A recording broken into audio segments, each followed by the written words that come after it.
حضرت سیدنا بریرہ رضی اللہ تعالی عنہ کے واقعے سے ہم اس کو سمجھتے ہیں۔ حضرت سیدنا بریرہ رضی اللہ تعالی عنہ نے ایک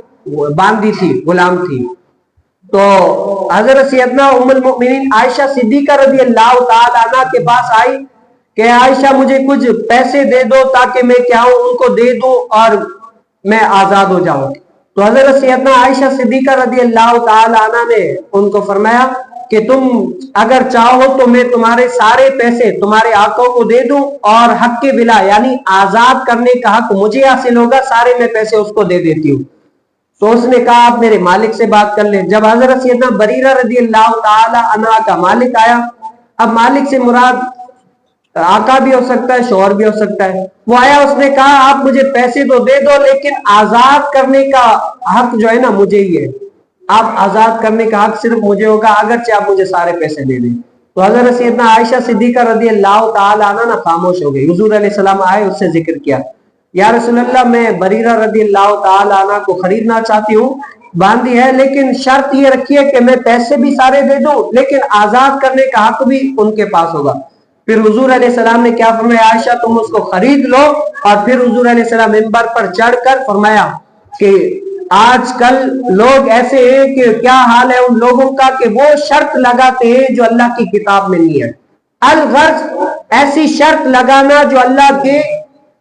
قرآن میں یعنی نہیں ہے اور جس کو اللہ تعالیٰ نے قرآن میں منع کیا وہ شرط لگاتے ہیں، وہ شرط لگانا جائز نہیں۔ اسی لیے علماء کرام فرماتے ہیں، میں آپ کو مختصر مثال دوں،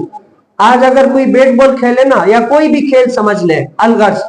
اس سے یہ کہے کہ بھئی اگر میں جیت گیا تو آپ مجھے بوتل پلائیں گے، اتنے پیسے دیں گے، یہ کام کریں گے، اور اگر آپ جیت گئے تو آپ کو میں بوتل پلاؤں گا یا پیسے دوں گا۔ علماء کرام فرماتے ہیں یہ دو طرفہ شرط ہے، یہ دو طرفہ شرط لگانا جائز نہیں ہے۔ ہاں اب ایک صورت یہ کہ آپ یہ شرط لگائیں، آیا میں جیتوں یا آپ جیتوں، فلاں بندہ کھلائے گا پلائے گا یہ پیسے دے گا، ایک طرفہ شرط لگانا وہ بھی پہلے طے شدہ ہو، یہ کرنا جائز ہی ہے، اس سے پہلے دو طرفہ شرط لگانا جائز نہیں ہے۔ اور حضرت سیدنا بریرہ رضی اللہ تعالی عنہ کو جب خریدا نا ام المؤمنین عائشہ صدیقہ رضی اللہ تعالی عنہ نے، تو شارحین فرماتے ہیں کہ آپ کا جو شوہر تھا نا آپ سے بے پناہ محبت کرتا تھا، اس کے بعد وہ ان کی شوہر یعنی نکاح سے نکل گئی تو بے پناہ محبت کرتا تھا۔ شارحین حدیث نے لکھا ہے کہ گلیوں میں روتے ہوئے گزرتے تھے۔ حضور علیہ السلام نے فرمایا کہ اے صحابیو دیکھو بریرہ کا شوہر کتنا اس سے محبت کرتا ہے لیکن وہ اس سے نفرت کرتی ہے۔ پھر بریرہ سے کہا کہ اے بریرہ تم اپنے شوہر کو اپنا لو، تو اس بریرہ رضی اللہ تعالی عنہ نے کہا کہ یا رسول اللہ یہ حکم ہے یا سفارش ہے؟ تو حضور علیہ السلام نے فرمایا کہ یہ سفارش ہے۔ کہا کہ یا رسول اللہ سفارش ہے تو میں یعنی اس کو نہیں اپناتی، اگر حکم ہے تو کر لیتی ہوں۔ اور پھر اور بھی ایک مرتبہ حضور علیہ السلام حضرت سیدنا عائشہ صدیقہ رضی اللہ تعالی عنہ کے گھر آئے نا تو دیکھا کہ حضرت سیدنا عائشہ صدیقہ رضی اللہ تعالی عنہ نے روٹی کے سوکھے ٹکڑے یعنی جو تھے حسب حال وہ حضور علیہ السلام کے سامنے پیش کر دیے۔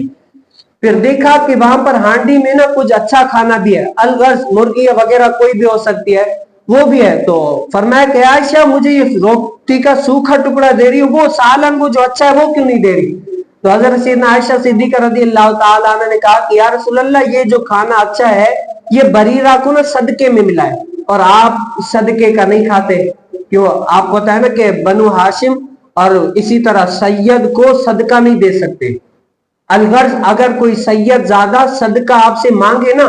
الغرض زکوٰۃ کے طور پر بھی آپ بنو ہاشم اور سید کو زکوٰۃ دینا بھی جائز نہیں ہے، ہاں وہ آپ اس کو تحفے کے طور پر دے سکتے ہیں۔ اسی لیے حضرت سیدنا عائشہ صدیقہ رضی اللہ تعالی عنہ نے فرمایا کہ یا رسول اللہ وہ تو صدقہ ہے، آپ صدقہ نہیں کھاتے، تو حضور علیہ السلام نے شرعی ہیلہ کیا۔ یہ بھی علماء کی ایک اصطلاح ہے، پورا ایک باب ہے، اس پر بھی انشاءاللہ کبھی کلام کریں گے۔ تو حضور علیہ السلام نے فرمایا کہ یہ بریرہ کے لیے صدقہ ہے لیکن ہمارے لیے تحفہ ہے، تو حضور علیہ السلام نے اس کو تناول فرمایا۔